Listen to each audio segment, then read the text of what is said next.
علامہ امام جلال الدین سیوطی رحمۃ اللہ تعالی 1,00,000 حدیثوں کے حافظ، بلکہ اعلیٰ حضرت فاضل بن علماء خاتم الحفاظ، حدیث کا حافظہ امام جلال الدین سیوطی پر ختم ہو گیا، ان کے بعد کوئی ایسا حافظ حدیث ہی نہیں۔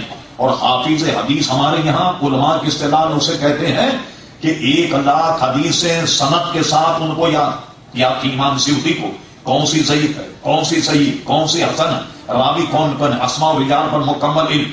یہ معمولی بات نہیں، امام سیوطی نے اپنی کتاب شرح الصدور پہ شرح اعلی الموت والقبور سے پوری سند کے ساتھ نقل کیا، میں نے فلاں سے سنا، فلاں نے فلاں سے، فلاں نے فلاں سے، اور اس کے بعد یہ واقعہ نقل کیا کہ ایک جگہ کسی نیک پارسا صالحہ نیک عورت کا انتقال ہوا، اس کے انتقال میں جہاں اور لوگ محلے والے تھے تو ایک کفن چور بھی اس کے جنازے میں چلا۔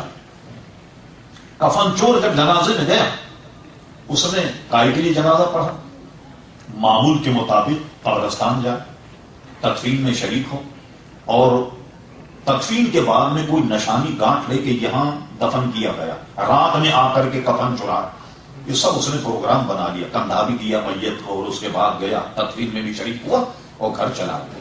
اور اس کے بعد میں رات آدھی گزرنے کے بعد آئے۔ آپ جانتے ہیں جو آدمی کفن چرائے تو اس میں رحم و کرم کا کیا جذبہ ہوگا، اللہ اکبر۔ اس نے قبر کے پتھر نکالے، اینٹ، اور سہانے کی طرف سے میت کا کفن پکڑا، اور کفن پکڑنے کے بعد پوری قوت جب کفن کو کھینچنے لگا تو اس مرحومہ نے کفن چور کا ہاتھ پکڑ لیا۔ ہاتھ پکڑ کر کہا بہت ہی افسوس کی بات ہے، جنتی ہو کر جنتی کا کفن چرانا، ارے اس کے تو چھکے چھوٹ گئے، اور 14 طبق روشن کہ ارے محترمہ میں کب سے جنتی ہو گیا، میں تو کفن چور تھا، میں جنتی کیسے ہوا؟ اس محترمہ نے کہا مرحومہ نے کہ میری نماز جنازہ میں جتنے لوگ شریک، اللہ تبارک و تعالیٰ نے سب کی مغفرت کر دی، تو بھی نماز جنازہ میں شریک تھا، اللہ تعالیٰ نے تیری بھی مغفرت کر دی۔ تو بزرگوں کی نماز جنازہ میں شرکت کا فائدہ یہ عزیزان گرامی کہ آدمی کی اپنی مغفرت ہو جاتی۔ یہی وجہ کہ آپ دیکھیے معمول کیا ہے، پریکٹس کیا ہے، کسی گناہگار کا انتقال لوگ کم ہوتے، کسی نیکوں کار کا انتقال ہو تو لاکھوں کا مجمع ہوتا۔ کیوں ہوتا؟ اس لیے ہوتا ہے کہ ہر آدمی ان کی نماز جنازہ میں شرکت اپنے لیے سعادت سمجھتا ہے، اور یہ جانتا ہے کہ ان کی نماز جنازہ اگر میں پڑھوں، دور و دراز سے لوگ آتے، جانے کہاں کہاں سے، اگر وقت انہیں ملے، اس لیے وہ جانتے ہیں ان کی نماز جنازہ میں اگر میں نے شرکت کی تو اللہ تبارک و تعالی ہماری مغفرت فرمائے گا۔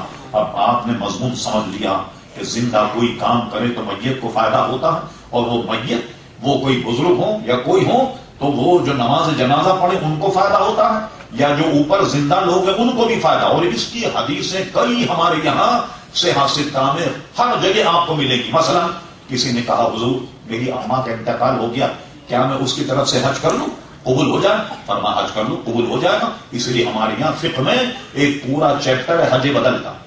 بھائی جو حج بدل سے کوئی فائدہ نہیں ہوتا تو حج بدل کا کیا مطلب ہوا؟ کسی نے کہا میرے ابا کا انتقال ہو گیا، انہیں وصیت بھی نہیں کی، حج نہیں کیا، میں اگر حج کر لوں؟ کہا ٹھیک ہے چلو ان کی طرف سے ہو جائے۔ حضرت سعد رضی اللہ عنہ وہ آئے حضور علیہ السلام کی بارگاہ، کہا حضور میری والدہ کا انتقال ہو گیا، میں ان کے لیے ایصال ثواب کیا کروں؟ فرمایا کنواں کھدوا دو۔ جب کنواں کھدوایا، کنواں کھدوانے کے بعد اس پر ایک کتبہ لگ گیا کہ یہ حضرت سعد کی اماں کی ایصال ثواب کے لیے ہے۔ اس قسم کی بے شمار حدیثیں ہیں کہ جس سے یہ ثابت ہوتا ہے کہ زندہ کوئی کام کرے تو میت کو فائدہ ہوتا، اور میت اگر نیک ہو یہ ہماری سعادت مندی۔ آج ہم حضور غوث پاک کو عرس منا رہے ہیں، خواجہ غریب نواز کو عرس منا رہے ہیں، داتا گنج علی حیدری کو عرس منا رہے ہیں، دیگر بزرگان دین کے آرام جو منا رہے ہیں، یہ صرف اپنے فائدے کے لیے کر رہے ہیں، ان کے فائدے کے لیے، اپنے فائدے کے لیے ہمارا نام ان کے غلاموں میں آ جائے۔ اور ہم نے کہا سرکار غوث پاک فرماتے جو میرے دامن سے وابستہ بغیر توبہ کیے نہیں مرے گا۔ ہم تو یہ فضیلت حاصل کرنا چاہتے ہیں حضور حضرت غوث پاک رضی اللہ عنہ اور دیگر بزرگان دین سے، اور یہی وجہ ہے کہ ہند و پاک میں اتنی کثرت سے 11ویں کے پروگرام ہوتے ہیں کہ ہمارے یہاں تو ہندوستان پاک اس مہینے کا نام ہی 11ویں شریف کا مہینہ، پورے مہینے کو 11ویں شریف کا مہینہ کرتے۔ اور کن کے لوگوں نے کیا؟ شاہ ولی اللہ محمد دیوی، ان کے والد شاہ عبدالرحیم صاحب، شاہ عبدالحق محمد دیوی، شاہ عبدالحق محمد دیوی، ماں صاحب نے سننا پڑی، اخبار الاخیار کو پڑھی، وہ بھی خود 11ویں کیا کرتے تھے، غوث اعظم کے پکے غلام. بلکہ ایک جگہ تو انہوں نے یہ کہا کہ میں نے غوث اعظم کی بارگاہ میں فریاد کی، جا کے نہیں، یہیں دلی سے میں نے فریاد کی، حضور آپ مجھے اپنے غلاموں میں شامل کر لیں. تو ایک مرتبہ مجھے بشارت ملی کہ ہم نے تمہیں اپنے غلاموں میں شامل کر لیا. اتنا بڑا محدث جس کا انتقال 1052 ہجری میں ہوا، 300 سال سے پرانے بزرگ شیخ محقق اور بے شمار بزرگان دین اصالہ ثواب کرتے آئے، 11ویں شریف کرتے آئے.